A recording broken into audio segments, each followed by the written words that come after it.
Yes, yes, sir. Very good afternoon. And at the outset, I thank the Department of Geriatric Medicine and the leadership of Madam Prabhadikari Madam. Hello, can I take a minute? Yes, sir. Please. Hello. Yes, sir. Please talk. First of all, my apologies for the poor internet connection.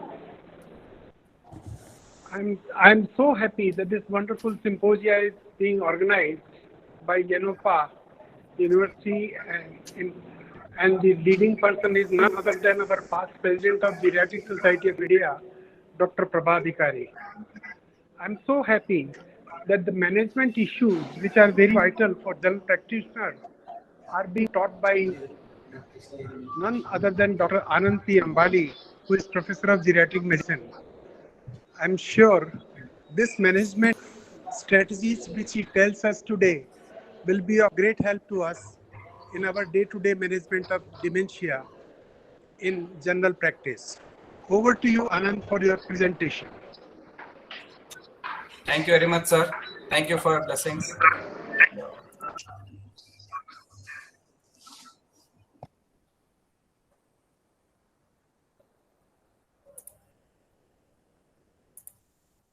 So very good afternoon to all the faculty members and delegates who are here. I bring greetings to you from Geriatric Clinic at Sri B.M. Patil Medical College Hospital Research Center. We are serving the senior citizens from year 2007, and we also have a village where we reach the unreached every month for Sunday.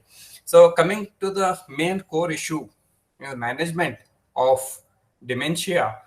So there are two major things that we can do. One is pharmacological management, and second is a non-pharmacological management.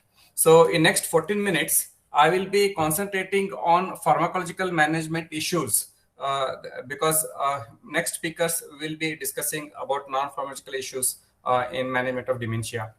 So as a clinician, whether a family physician or a practicing physician, the goals in the management of a patient with dementia should be to maintain the function as much as possible, as long as possible. And second is to delay the progression of the disease, because we all know there is no cure, but at least we can delay the progression from MCI to dementia or first stage to second stage. And third important is facilitate the independence in a given patient. We try to keep him as much possible, as independent as possible in his home. And of course, we have to ensure a quality of life for a given person. So how to reach these goals? Of course, it is a multidimensional and it is a teamwork. I repeat, it is a teamwork and a multidimensional. One physician alone cannot achieve all these goals in a given patient. Not only from the clinician, even the family members need to be motivated, need to be counseled, and their role is very, very vital in reaching our goals. Most of the times we see that within one month or 2 months of starting treatment, they just give up. So nothing is happening. Why to bother? So that attitude is now coming, but it's again the onus remains on clinician that we should convince the attenders that the most of the treatment part is non-pharmacological, and these drugs can only reduce the symptoms, so that remaining other behavioral disorders or psychological abnormalities has to be handled in the separate ways. And over the period of years, the 1 to 9 years, what is commonly classed that the person with dementia or Alzheimer's is going to live, the newer symptoms goes on adding. So it is not that we start the treatment and the patient will be all right, and most of the drugs will not suit the patients in a given patient. So when we approach, we as a clinician should have 6 points. One is, of course, the pharmacological management, which I am going to discuss now. Management of comorbidities, that is very, very important, because most of the older people will have at least 3 or 4 comorbidities by the time he has developed dementia. We need to identify reversible cause and treat it accordingly. Nutritional care is very important, though it will not have effect on progress of the disease, but at least the nutritional deficiency is corrected. Fifth, drug-to-drug interactions are very, very common in this given population, which we, as a clinician, we should be aware of. And training and support to caregivers itself is a big issue and a big topic on which I think today and tomorrow a few of the honorable faculty members will be discussing on that. So in next 14 to 15 minutes, I'll be discussing about the first 5 points, that is when we come across a patient with dementia. So the drugs that are available to treat dementia, they are cholinesterase inhibitors, N-methyl D-aspartate receptor antagonist. These are the only two class of drugs that are available to treat dementia. So apart from that, recently aducanumab, that is recently launched by FDA after having 20 years of research on this molecule. This was launched recently, that too in a very hurry manner. So there are a lot of controversies which will keep it aside, but how it's going to benefit us, that will take. The first two class of drugs, they correct the symptoms, while aducanumab has been brought into the market referring that it will affect the underlying disease process of the Alzheimer's disease. So it will be right to tell that this is the first drug that has been launched in the market that will alter the status of the disease in a given patient. While cholinesterase inhibitors and NMDA receptor inhibitor antagonists, they only treat the symptomatology. So the commonly used drugs, donepezil, the dosage is 5 to 10 milligram per day. It is available it can be given only in the oral route.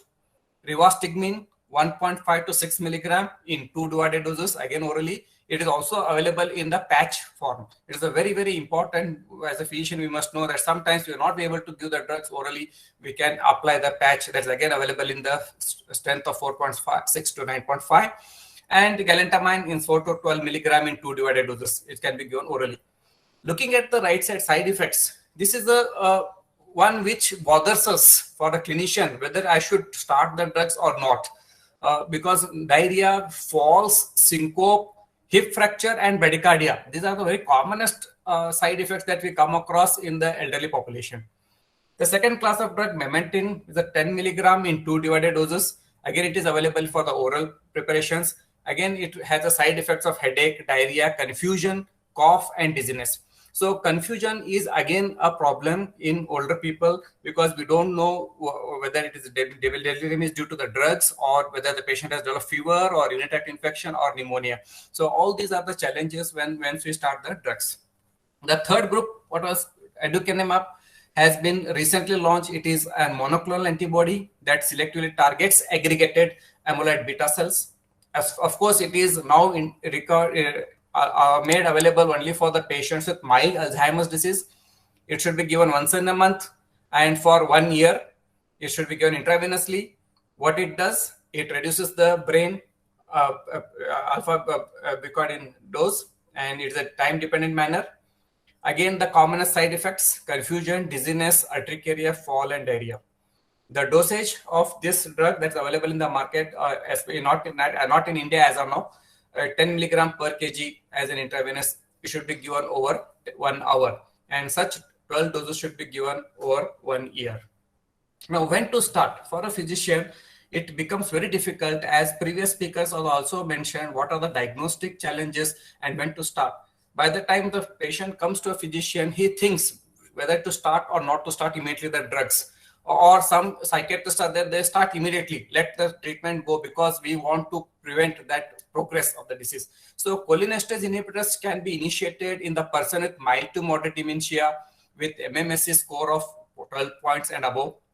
And always in geriatric practice, we all know, start low, watch for the response, then increase the dose. This has to be followed even in these drugs because these are the drugs which are going to produce a lot of side effects, and one fall in a patient with dementia is catastrophe for the family as well.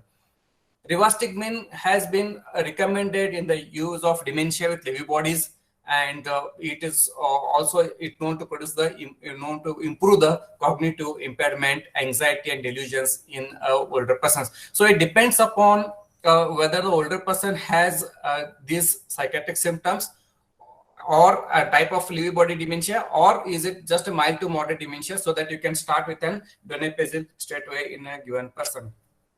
Now, how long these medications can be used? As of now, there are no clear-cut guidelines or a consensus that how long we can use. But what the American Geriatric Society recommends is a trial of 12 weeks and observe for the benefits of the drugs. So mini mental status examination should be done after 2 to 4 months of establishing the maintenance dose. And if the score has improved or has remained same at the baseline, medicines can be continued. If the score is coming down, there is no role of medicines. And medicines can still be continued if the behavioral or functional assessment shows improvement. So these are the guidelines the clinician should know when we can continue or how long we can continue these medications. When to stop medications. This is the most difficult decision for a clinician, because the family members sometimes they're happy, they say sometimes they, despite giving so many drugs, no improvement. Yes, that is what the NICE guidelines says. The concept of perceived benefits, either by the patient or the caregiver, has to be considered by the clinician whether I should continue with the drugs or to stop the drugs. According to NICE guidelines, again, the patient should be assessed every 6 months. Treatment should be continued if mini mental status should remain above 12. If it is coming below 12, it's better to stop the drugs. And these medications have no role in stage 3 of the dementia or Alzheimer's disease. Now, sometimes you get a clinical scenario wherein the patient has recovered, improved the symptoms, they have stopped the drugs. Now, can we restart? The answer is yes. The medication can be restarted if the symptoms of cognitive decline reappear after stopping the medication. Means it suggests that there was an improvement, the person was responding to these drugs, and now because we have stopped, the symptoms have reappeared. So there is no doubt we can restart the drugs. Some physicians are fond of combining the acetylcholinesterase and memantine. So what is the evidence says?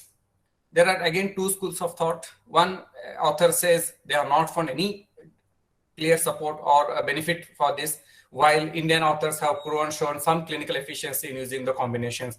So how long to use this combination, which has a benefit or no, it still remains a question mark. So it's always better to go with a single drug and treat the patient. Now, what are the precautions a physician should have while using medications? Always start with a low dose, wait for a few days to weeks, observe the response, and then increase. This is a very, very important practice funda for all the clinicians, whether a geriatrician or a physician. Stop medications if that worsens the existing cognitive symptoms. That's very, very important. If any symptoms worsen, stop the medications immediately. And avoid combination of allopathic medicines with alternative medicines. And if you want to add a new drug or change the new drug, do it at a time and never simultaneously both the things to be done. Safety issues are very, very important when we prescribe the medicines to the older person with dementia. Supervision of medication by the pharmacist is mandatory. It is very, very important that one dedicated member or a caregiver is there to ensure that the medicines are just not misused by the older persons. And if the older persons have difficulty in swallowing, always you go for a suspension base. And adequate stock should be maintained in the home, because sometimes there happens that we don't get the drugs in between a supply. Coming to the second point, the comorbidities. Most of the older people will have sleep disturbances, depression, psychosis, and the non-communicable diseases like diabetes, hypertension, ischemic heart disease. So for the sleep, the evidence says melatonin and trazodone has a beneficial effect. For the depression, escitalopram or sertraline has a good beneficial effects. Our evidence shows it's beneficial in older person with dementia and those who are taking the drugs. Psychosis, pimavanserin is launched. I don't have personal experience with this, whether it's still not available. So these are the drugs that can be used in the patient with dementia and having comorbidities. Coming to the third concept of reversible causes, we have to analyze for the reversible cause, do a battery of investigation for thyroid disorders, B12, HIV, normal pressure hydrocephalus. So all can be treated accordingly once the diagnosis is done, so that the patient can show improvement in the cognition. Most important aspect, this comes in the second stage of the dementia, where patient attenders will keep coming and asking about the nutrition, not eating food, not taking adequate food, put IV lines, all those things. Most of the clinicians attending here might have come across this. Yes, nutritional support has to be is important in all stages of the disease. But most of the time, in second stage and third stage, when person is not able to swallow, the feeding tube can be used. But again, it has advantages and disadvantages. An advantage is that if you use, chances of aspiration is very, very low. And if you food can be preferred and aspiration can be low, and adequate food and water can be given for the patient. The most important aspect, as Dr. O.P. Sharma sir also told, what should not be given. When we are using memantine in an older person, never use ketamine, barbiturate, sodium bicarbonate, and dextromethorphan in this patient. Phenothiazine, benzodiazepine, tricyclic antidepressant, diphenhydramine for insomnia, and oxybutynin for incontinence should be avoided when patients are on these dementia drugs. Galantamine should not be used along with ketoconazole and erythromycin. And citalopram should not be used in a patient who is taking donepezil because it can prolong the QT interval. So these are the few concepts of what should be done. What is next? Now, there are newer mechanisms where the drugs are being available. They are targeting beta amyloid metabolism. They are all these in pipeline, selectively lower the amyloid and inhibit gamma secretase. So maybe after 5-10 years, these are the drugs that will come in the market.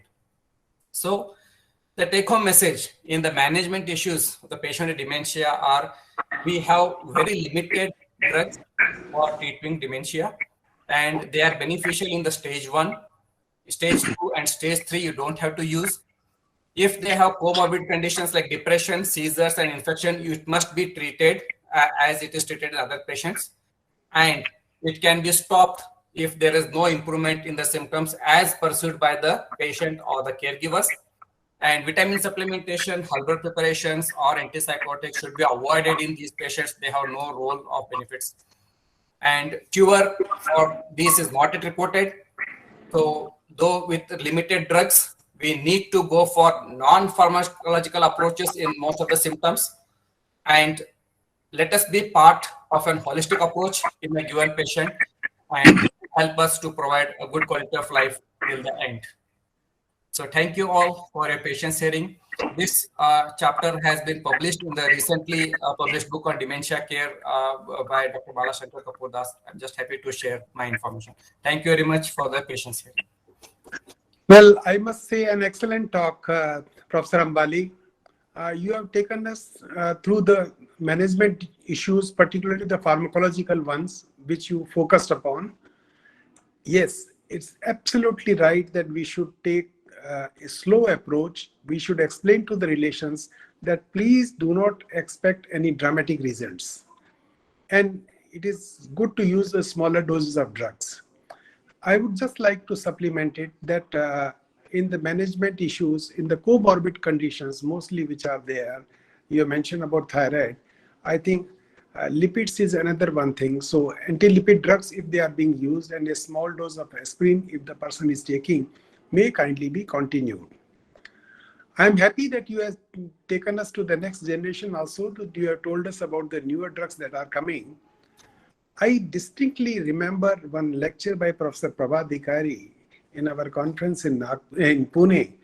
And after that, I have started following that a number of times mild dementias and behavior disorders, they go hand in hand. So it is good to identify that also, and while considering the management to do that. You are very right in saying this thing, that we should take the family as a partner of the treatment, and there should be some dedicated person to give the management, to give the medication. Thank you so much. Very nice. Compliments. Thank you, sir. Thank you very much, madam. Any questions? I think this is an important topic. Any questions? You can allow 2 questions from the audience because it's a very important topic for physicians. I would like to just ask Professor Ambali one small question, if you permit me, sir. The melatonin supplement, should they be given in routine or should we give them intermittently? Because as a matter of fact, we haven't seen much difference whether you give 3 milligram daily or half a tablet of 3 milligram daily, like that. Any personal experience on this issue? Sir, which drug did you mention, sir? Melatonin. Melatonin. Melatonin supplements. Yes, sir. Some people believe, particularly neurologists believe, that unless there are sleep issues, it doesn't work. Secondly, at times a small dose of mood elevators during the daytime also works in them. I have used in a couple of patients, but the experience is not that too great. So I would like to have your opinion on that. Yes, sir. Sir, regarding melatonin, we have to use every day because that is where the biological clock will be maintained. And 3 milligram is okay, fine with that. And I agree with you that it will act only when there is a sleep disorder. And coming to the second question is mood elevators, like especially modafinil is used by some neurologists in metropolises.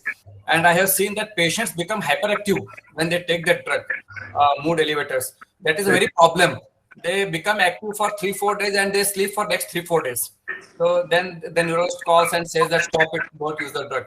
So we have to be very cautious as far as mood elevators are concerned. But as far as your recommendation are right, sir, melatonin has to be used daily because that is how we want to maintain the biological clock in the human brain. Is there any evidence of supplementing testosterone? Does it help? No. No, sir. There's no evidence of testosterone. Right. Thank you so much. Thank you, sir. Thank you, Dr. Adhikari. Over to you. Thank you, sir. Thank you, sir, for joining us despite internet issues. We were missing you, sir. My apology for that. We need